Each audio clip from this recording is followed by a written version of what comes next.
Madame, Monsieur, bonjour. L'Union africaine vient de faire un pas gigantesque vers l'intégration économique et commerciale du continent. Lors d'un sommet extraordinaire à Kigali, dans la capitale rwandaise, 44 pays africains ont signé le traité sur la zone de libre-échange continentale, la ZLEC. Mais le Nigeria, 190 millions d'habitants, probablement sous pression des syndicats et des milieux d'affaires, n'en fait pas partie. Pour le moment, sans doute. Tout le défi réside désormais dans la mise en œuvre de ce marché commun interafricain. L'intégration régionale, il faut le rappeler, n'est pas une fin en soi.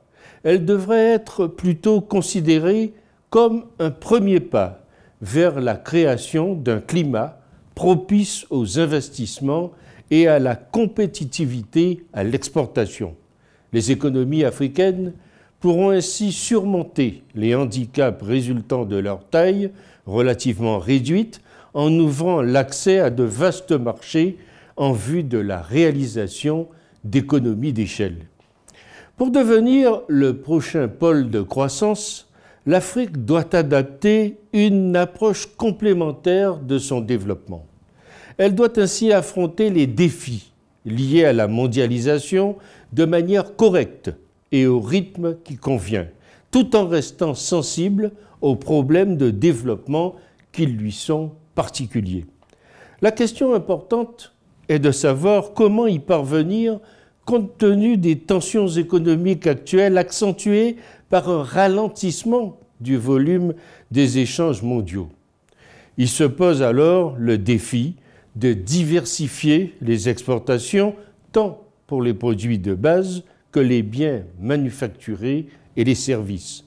La diversification est nécessaire pour accéder aux nouveaux marchés et nouveaux segments de produits de meilleure qualité à plus forte valeur ajoutée.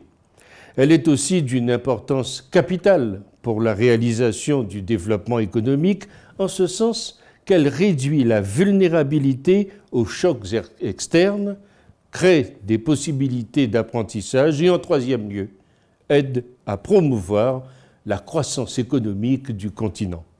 Le continent, donc, ne peut pas se permettre de rater ce rendez-vous avec l'histoire. Car pourquoi l'Afrique ne profiterait qu'aux puissances extérieures? Il faut abaisser les barrières douanières, libéraliser les services, ouvrir les marchés à la concurrence. Tout ceci exige que l'on tienne compte aussi des disparités entre pays, car il y en a. Cela veut dire qu'il faudra beaucoup discuter et aussi beaucoup négocier. L'Afrique sera-t-elle alors un jour un vaste espace sans frontières, où les personnes, les marchandises et les services circuleront sans entrave à l'image du marché unique européen? Cela prendra encore du temps, mais cela se fera, c'est ce que je crois.